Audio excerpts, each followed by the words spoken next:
Hey everyone, thank you for joining me today, July 14th, 2023. What a glorious day. My name's Tom Coffee.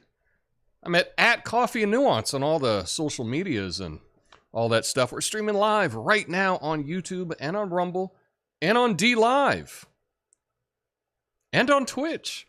Rumble.com/coffeenuance/live. Got a good show for you today.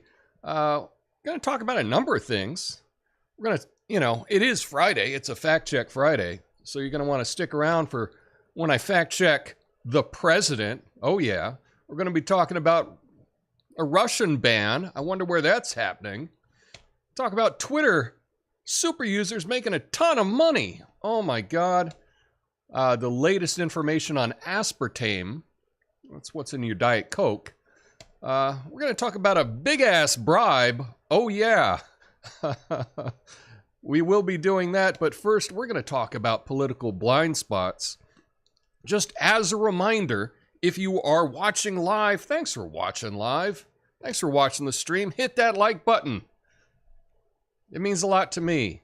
Maybe it does something for the algorithm. Probably not, but it means something to me, and I appreciate you for doing that.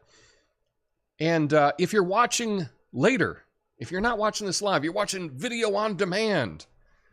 Later on, I timestamp all of the stories in the description. So if you're like, it's Friday, Tom, I want to go straight to the fact check, just go to the timestamp. You can click and you can go to whatever story you're interested in. Skip the other stuff if you don't want to. That's cool with me. I'm looking out for you. I wish other shows would do this. I'm trying to lead by example with my tiny audience, but perhaps we'll see what happens. Oh man. But hang on just 1 second here. Let's get this set. You think everything's set and it's not. How about that? Boom, boom, boom. Out go the lights. There we are. Okay, so, ladies and gentlemen, gather round. Gather round. It's time for a dose of political truth. Today we're diving into the phenomenon that would make even the most seasoned magician scratch their head in amazement. Yes, I'm talking about the magical ability some folks possess to look the other way when their own party's politicians do a crooked Humpty dance. They can't see the forest for the donkeys or the elephants, as the case may be. It's a sight to behold. And I mean, how's it possible that some people can't see the corruption right under their nose? It's like they're watching a magician perform a trick. They've seen it 100 times, and yet they're still convinced the rabbit disappeared. Poof, gone. Let's not forget about the identity crisis that happens when you call out their beloved politicians. Suddenly it's just about, it's not just about policy or integrity. It's a full-on attack on their very existence. How dare you question my party's purity? They're the angels of politics. They couldn't possibly be corrupted by money or power. That's just crazy talk. But hold on, folks. We're just getting started. It's not just about seeing what they want you to see. It's about hearing what they want you to hear, too. They'll conveniently tune out any criticism or evidence against their political heroes faster than you can say, but wait, there's more. Selective exposure becomes their superpower. They'll switch the news channel that cater to their biases, scroll past any conflicting articles, and avoid conversations with anyone that doesn't pledge allegiance to their political tribe. It's like living in an alternate reality where corruption only exists on the other side of the aisle. But hey, it's cozy here and the Kool-Aid tastes great. And let's not forget the fantastic feats of mental gymnastics they perform. They'll contort their arguments into shapes that would make an Olympic gymnast envious. Sure, our guy might have taken a bribe, but look at what the other side did. They took 2 bribes and a vacation. We're still winning, they say. But folks, here's the kicker. It's not just about loyalty, it's about fear, too. Fear of the other side gaining power. Fear of admitting they might be wrong. Fear of the uncomfortable truth that no party is immune to corruption. It's like being stuck in a bad relationship, convincing yourself that your partner isn't cheating, even though they've got lipstick stains on their collar and text messages from somebody called Jennifer from the gym. So, my friends, let's break free from the shackles of political blindness. Let's call out the corruption, no matter what side it's on. Let's embrace critical thinking, objectivity, and the courage to hold politicians accountable. Because remember, folks, it's not about blindly defending a party. It's about defending democracy itself. And if we can't see the flaws within our own ranks, we don't see anything. And trust me, the only thing disappearing faster than the truth is our faith in the system. Remember, in politics, the magic trick is rarely what it seems. My name's Tom Coffey. This is the Coffee and Nuance Show, the best censored commentary and news show live. Right now, flame on.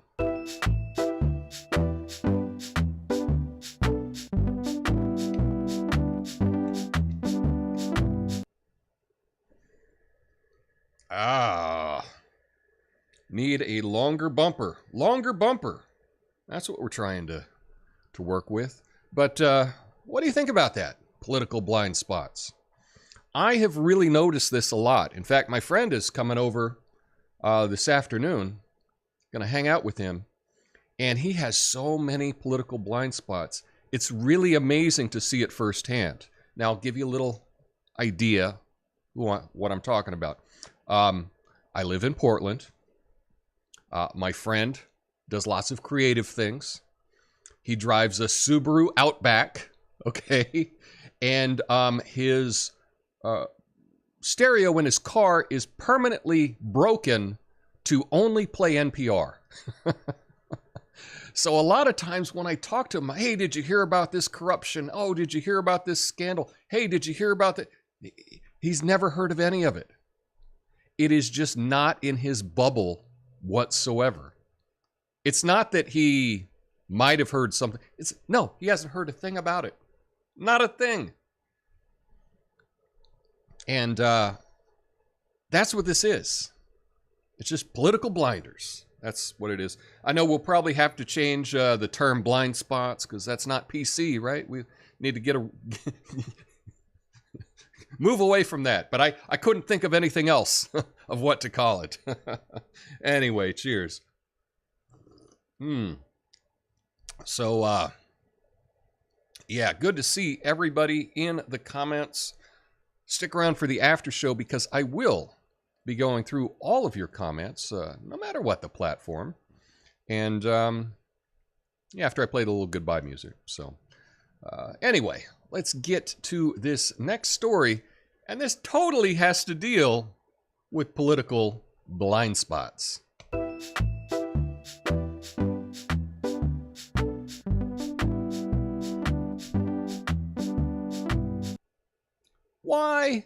Why did Biden offer $11 billion to Erdogan? Well, it seems like he's taking a page out of the Crookonomics handbook, you see. It's not just about NATO expansion. It's about expanding Biden's bank account, too. It's like a buy one, get billions deal. Vote for Sweden's entry into NATO, and voila, you get a whopping $11 billion with a B in IMF assistance package. Who knew foreign policy could be so lucrative? Biden must be thinking, if you're going to be a crook, you might as well do it on an international scale. Looks like Sleepy Joe woke up, and when it came... I'm having too much fun. Looks like Sleepy Joe woke up when it came to making some shady financial deals. Oh, you can't laugh at your own jokes. That's, in comedy, you can't laugh at your own jokes. It wrecks it. Oh, man. But here's a story you probably haven't heard about yet. And chances are, then, once you do hear about it, you'll hear how it's fake news or something. But anyway, there's some guy, he's named journalist. What's his name? Seymour Hersh. The the most decorated journalist of all time. Anyway, he claimed that President Joe Biden offered Turkish President Erdogan $11 billion in IMF assistance in exchange for Turkey's support for Sweden joining NATO. Hersh cited an anonymous source and mentioned Turkey's previous opposition to Sweden's NATO bid due to its alleged support for PKK. The report also highlights Turkey's financial crisis and Hersh's previous controversial claims about the U.S. involvement in the pipeline explosions. So that's the Seymour Hersh we're talking about. The same guy that brought the receipts on the Nord Stream 2 pipeline. Remember when they said Russia blew up their own pipeline? Yeah. Seymour Hersh is the guy that put that to bed. But anyway, this is brand new breaking story. Biden went over there. I was wondering, because we always heard that Turkey was not going to vote for NATO, or vote for Sweden to join NATO. They had a big problem with that. And there's lots of protests and things going on in Sweden. There were people burning the Quran, right? And obviously Turkey, Muslim country, did not care for that whatsoever. But I guess $11 billion will get you to look the other way. Have you heard about this story yet? Shockingly, it hasn't been front page news yet. Wonder why? I wonder why. You know, if you're like Seymour Hersh and you've built up a lifetime of excellent reporting and you've never been proven to be wrong, you would think someone like that might get a little more attention than he's getting right now that he's doing stories that go against the current administration. So, anyway, have any thoughts on that? Let me know in the comments, and I'll be checking that out in the after show. But next up is a story I file under No Duh.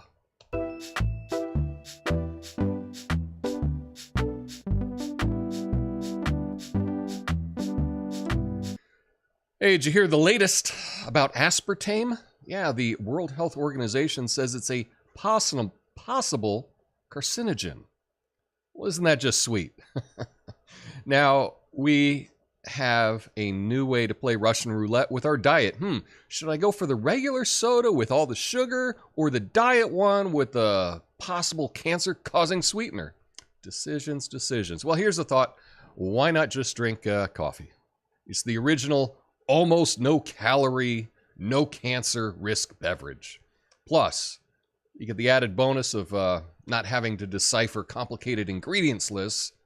Remember, folks, if life hands you lemons, make lemonade.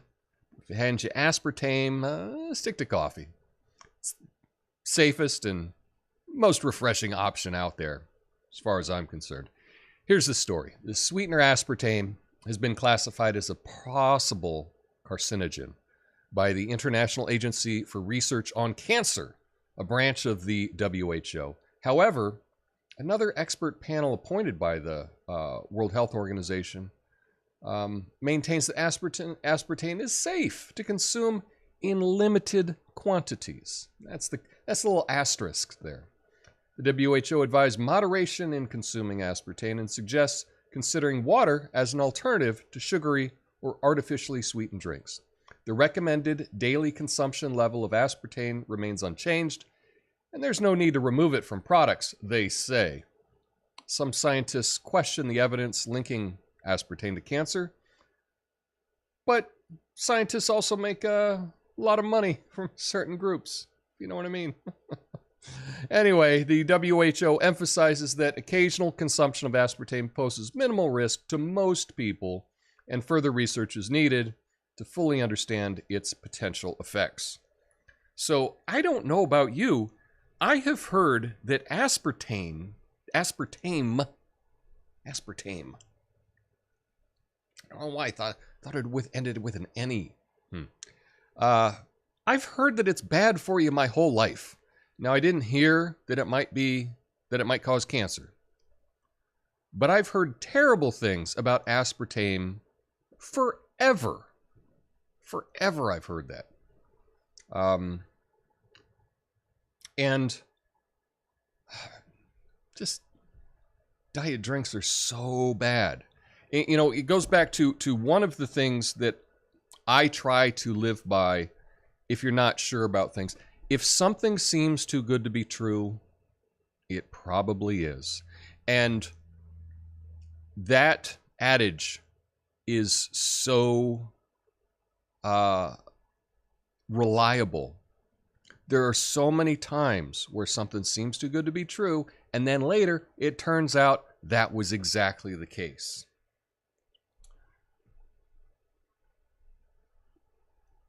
I don't think you can go wrong if you use that in your own life. I think that that's a smart thing to live by.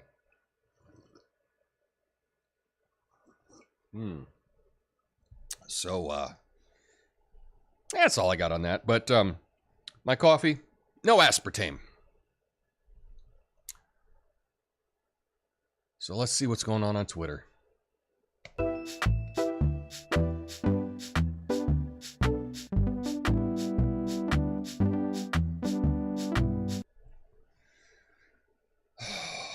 Man, I wrote this last night. I can't even remember the jokes here.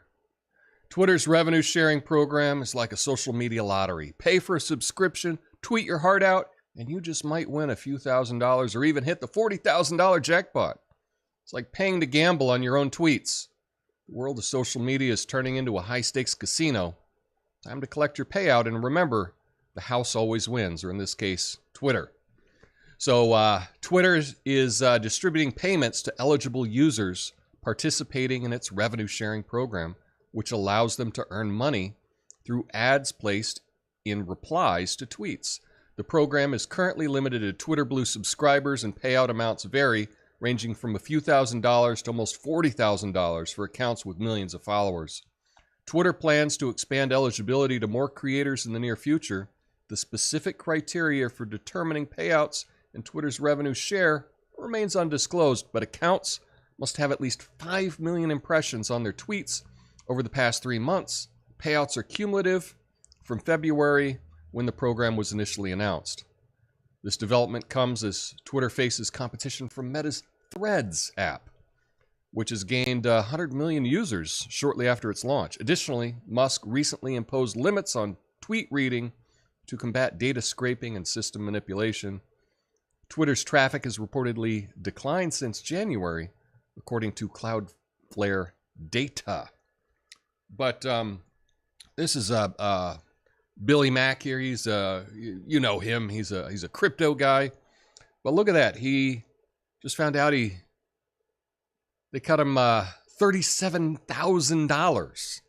Wow. 37 grand. This really is a bad, not bad, what am I saying? This really is a good dig at Threads. And think of all of those lefty creators that didn't want to pay the $8, right? To get all this money, you had to pay the $8. That's what you had to do. And you had to set up subscriptions, and there was a couple different things you had to do. But all these lefty creators that have millions of interactions on Twitter, they just didn't want to do it. And guess what? Now none of them are getting paid. And all the people that said that they were leaving to go to Threads, none of them are getting paid. This is just really, really funny. This is a great dig, I think. I find it quite amusing. Now, I'm not eligible for this at all. I don't even think I have 200 followers on Twitter. And most of my tweets, I think, get seen by possibly 3 people. That's about the interaction that I get. But I just found that really funny. And but this might be a new place that creators could make money. Now, to qualify for this, you really have to become popular. If you're a small creator like myself, you're not going to get anything. But I think this is great. And it does make sense. This is a really clever way of doing it. The ads are in the replies on your own tweet. Okay? So the only people that are seeing the ads are the people that are reading the comments of your tweet. And so therefore, they know exactly who to pay. Really clever. Really clever. And I think a lot of these creators are now really, really excited. You know, they might be upset that they blocked so many people, you know, because all of those interactions would have been a lot more money for themselves. But yeah, that's a new twist. I do think that, you know, it's interesting with Twitter. I don't think Twitter's making any money, right? Elon says he's losing money at Twitter. And it makes you wonder, why would Mark Zuckerberg create Threads to compete with Twitter if Twitter isn't making any money? So he's going to take something, he's going to copy someone that's losing money. Why would he do that? Why would he do that? Think about it. Very interesting. Very interesting. Anyway, next up, we're going to talk about some more bans.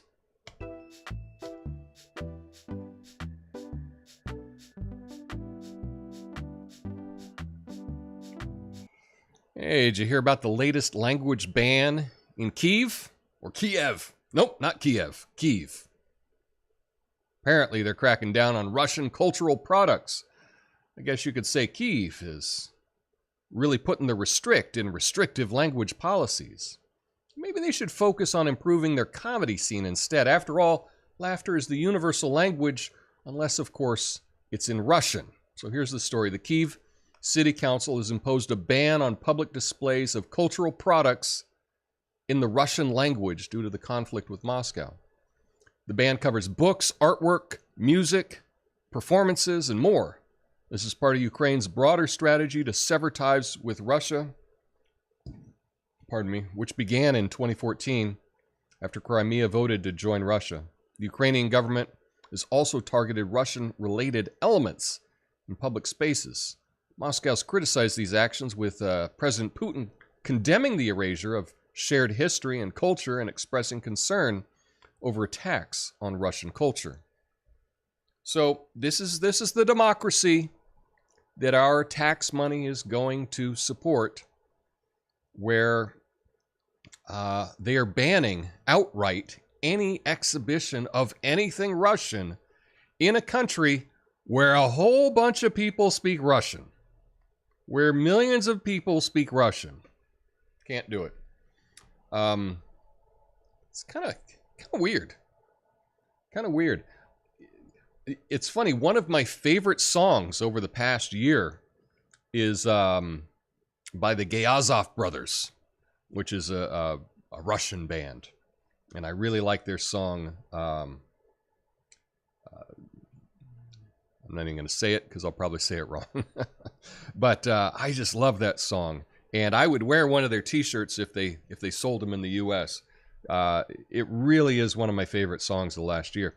But just not being able to express any Russian whatsoever, it's odd. You know, Zelensky started off with his show, right, Servant of the People, and there was Russian in that show. Yeah. Zelensky speaks Russian. And in that show, it was Ukrainian and Russian language. Both languages were spoken in the show. But I guess that'd be outlawed right now. His own sitcom is now outlawed because it has the Russian language in it.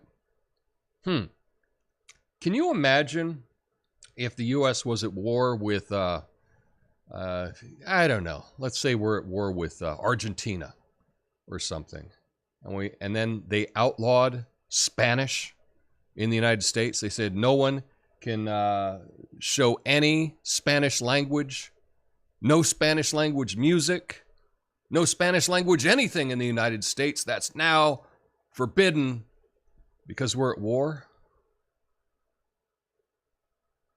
Does that make sense?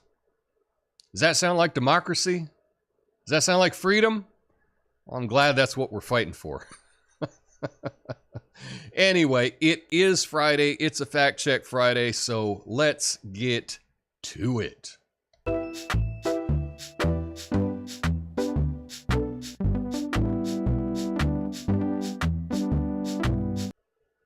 Okay, so this is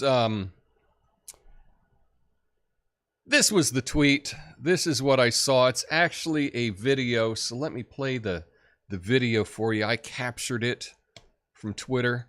This is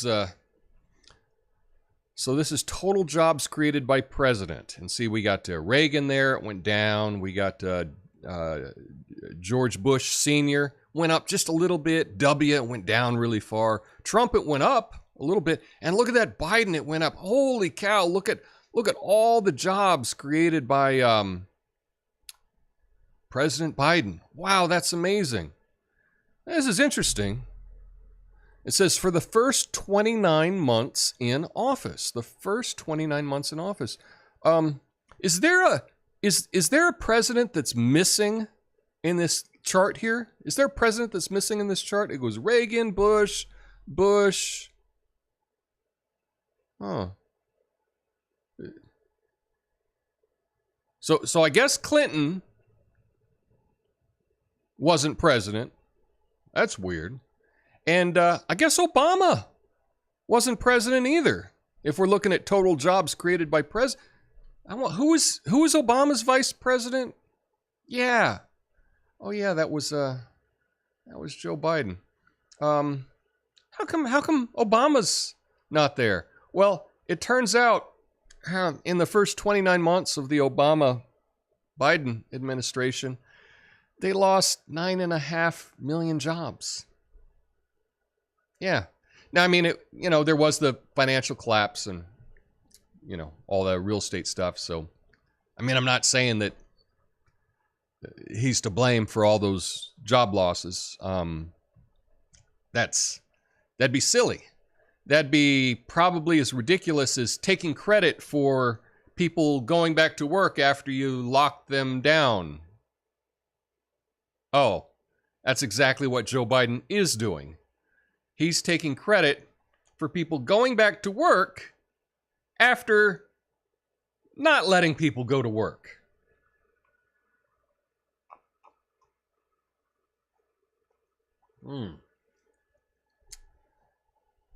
You think Biden should take credit for just post-COVID recovery? People can now go back to their jobs, and he's taking credit for that. That's what this is. And he's done this a number of times. He gets called out by the fact checkers every time he does this. And he keeps doing it. Who keeps doing it? Oh, this guy here. This is the guy that keeps doing it. This just happened. This guy right here, just like, I don't know, he's like nom nom nom nom nom on this little girl. She's totally creeped out by him. He's there sniffing her hair. This just happened. This guy can't be controlled. He can't be controlled. He can't help himself. Look, I know he thinks that that's cute. It's not cute. It's frickin' creepy. Nobody likes you doing this. Does he not have any staff that can hold him back from this and just remind him?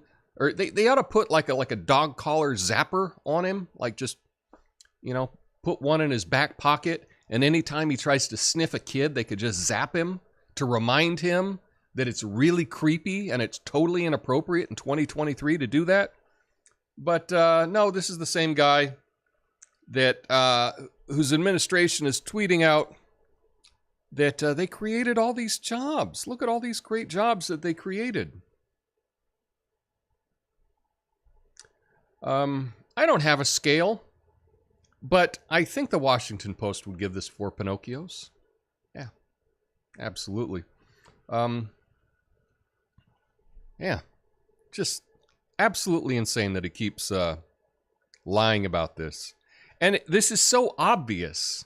This is so obvious. However, if you have political blinders on, right? Like my friend who's going to come visit me, he's not going to see a problem with this whatsoever.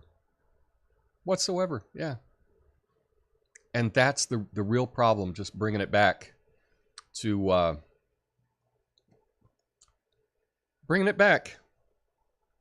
political blind spots.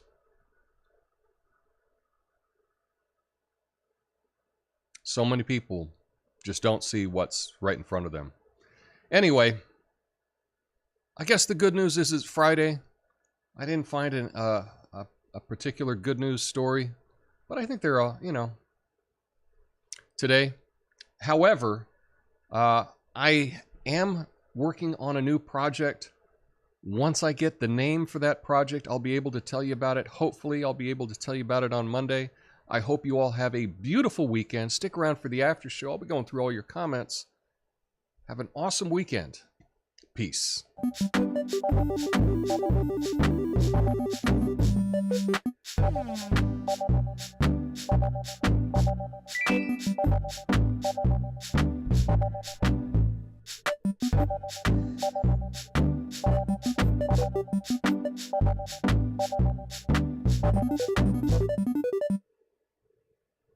Here we are. Thanks for joining me in the after show.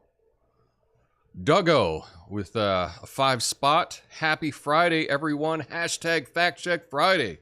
Word. I love it. Cheers to you, Doug. I appreciate you. And I am now getting my Google AdSense account restored. I should have it restored within 2 weeks, and then a quick review, and perhaps we can get monetized again on YouTube. So we'll find out about that very shortly. All right, Longborough. I just wanted to say thanks for checking me out over on DLive, man. I appreciate you checking me out over there on DLive.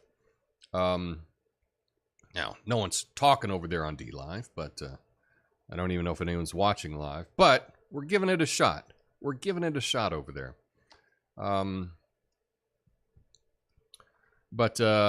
Yeah, everything is bad for you except coffee. It's like we can't eat anything. I got the grill ready for some beef hot dogs. Those are bad to eat too, I hear. Yeah, hot dogs not the best, but the grill sounds good. Actually, I can see my grill right here from my studio, which I will be using very shortly.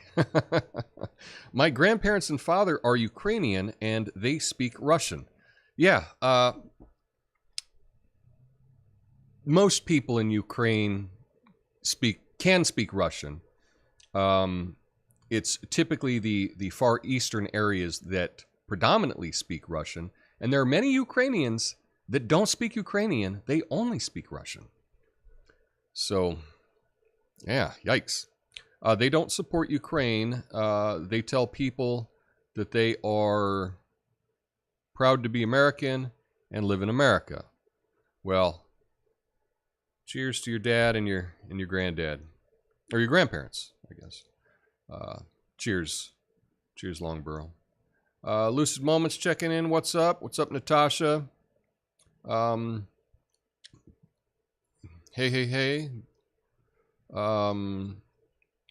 Isn't that the same shirt you wore yesterday, Tom? No, I did not wear this shirt yesterday. Not even close. Not even close to what I wore yesterday. Don't remember the shirt I wore yesterday, but actually, I could check quite easily. No, the shirt I wore yesterday was it was very dark, and it had like little splatters on it, but I think it was dark blue. This one is brown, and it's got a nice tribal print on it. So very different indeed. Everybody's just saying hi. Jody says, dry here, low humidity today, not the norm. I'm okay with it, of course. What's up, Legalese? Ate some guacamole earlier today, thanks to yesterday's show. Very nice. It's dry and not humid at the same time. Nice. A lot of crosstalk in the chat. Tom, an IMF loan is very different than foreign aid. That is true. I did not say that it was foreign aid. I said it was IMF money. And we know how the IMF money works. Right? It is a great way to go in and take control of a country, and then when you can't pay it back, which they never can, IMF loans rarely get paid back. Then what you do is you give contracts to for your resources to certain global corporations, and that's kind of how it works. It's a nice shift of money. Can you still get Russian dressing for your salad dough? Oh, no. Plus, Russian dressing is absolutely terrible. Yikes. Anyway, Biden sending troops to Ukraine. I think that what I read is that the 3,000 troops he called up to go over and support. I don't know if they're going to actually be in Ukraine. They're going to be giving some kind of support near Ukraine. All bad. None of it good. But, yeah. I don't know. Man. I did see that it's going to be really hot here this weekend. I think we could hit 100 degrees here in Portland. So, yikes. I hope it's not that hot where you are. Suffer. Anyway, that's all I have for you today. I'm working on some stuff, and when I'm working on things, I like to just hold off on letting you know until I'm a little bit closer, and hopefully I'll be able to tell you after this weekend. But I hope you all have a beautiful weekend, and I will see you on Monday. Until then, peace.